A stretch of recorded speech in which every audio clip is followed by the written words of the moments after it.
সবাই পুরো গল্পটি শুনে যাবেন। ছোট্ট মিকি ও তার স্বপ্নের বাগান।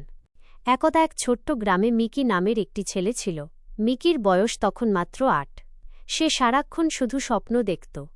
তার সবথেকে বড় স্বপ্ন ছিল তাদের বাড়ির পেছনের পতিত জমিতে একটা বিশাল বাগান তৈরি করা, যেখানে নানা রঙের ফুল ফুটবে, সুস্বাদু ফল ধরবে আর প্রজাপতিরা নেচে বেড়াবে। কিন্তু মিকির এই স্বপ্নকে সবাই অবাস্তব ভাবত। জমিটা ছিল পাথুরে, আগাছায় ভরা আর রুক্ষ। কেউই বিশ্বাস করত না যে ওই জমিতে কিছু ফলানো সম্ভব। মিকির বাবা মাও তাকে বোঝাতেন, মিকি বাবা, এটা অসম্ভব, এর পেছনে সময় নষ্ট করো না। বন্ধুরা হাসাহাসি করত, মিকি, তুমি কি পাগল হয়ে গেছ? ওই পাথরে কি গাছ জন্মাবে নাকি? কিন্তু মিকি কারো কথা শুনল না। তার ছোট্ট মনে স্বপ্নের বীজ বুনে গিয়েছিল। একদিন সে তার মায়ের কাছ থেকে কিছু পুরনো বীজ আর একটা ছোট কোদাল জোগাড় করল। সে প্রতিদিন সকালে ঘুম থেকে উঠে কোদাল দিয়ে মাটি খোঁড়া শুরু করল।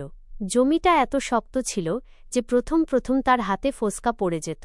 কিন্তু সে দমল না। প্রতিদিন অল্প অল্প করে পাথর সরাত, আগাছা পরিষ্কার করত আর মাটি আলগা করত। গ্রামের লোকেরা দূর থেকে তাকে দেখত আর মুচকি হাসত। কেউ কেউ তাকে উৎসাহ দিত না, কিন্তু মিকিও কারো হাসিতে কান দিত না। সে জানত তার স্বপ্ন পূরণের জন্য তাকে একাই এই পথ পাড়ি দিতে হবে।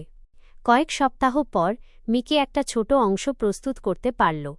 এবার সে যত্ন করে বীজগুলো পুঁতে দিল। এরপর সে প্রতিদিন নিয়ম করে জল দিত আর আগাছা পরিষ্কার করত।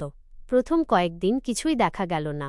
মিকি একটু হতাশ হয়েছিল, কিন্তু সে হাল ছাড়ল না। একদিন সকালে সূর্য ওঠার সাথে সাথে মিকি বাগানে গেল, আর তখনই তার চোখ দুটো আনন্দে ঝলমল করে উঠল। ছোট ছোট সবুজ চারা মাটি ফুঁড়ে উঁকি দিচ্ছে। মিকি আনন্দে চিৎকার করে উঠল, আমি পেরেছি, আমি পেরেছি। ধীরে ধীরে মিকির বাগান বড় হতে লাগল। একসময় সেখানে নানা রঙের গোলাপ, গাঁদা, জবা ফুটতে লাগল। আম, জাম, পেঁপে গাছে ফল ধরতে শুরু করল। প্রজাপতি আর মৌমাছির গুঞ্জনে বাগানটা ভরে উঠল। গ্রামের লোক যখন মিকির বাগান দেখতে আসত, তারা অবাক হয়ে যেত। যারা একসময় মিকিকে নিয়ে হাসাহাসি করত, তারাই এখন তার প্রশংসা করত। মিকি তার বাগান থেকে ফুল তুলে মায়ের জন্য নিয়ে আসত, ফল বন্ধুদের সাথে ভাগ করে খেত। তার বাগান শুধু একটা বাগান ছিল না, ওটা ছিল তার স্বপ্নের প্রতিচ্ছবি। মিকি প্রমাণ করে দিয়েছিল যে দৃঢ় সংকল্প আর অক্লান্ত পরিশ্রম থাকলে যে কোনো অসম্ভব স্বপ্নকেও বাস্তবে পরিণত করা যায়।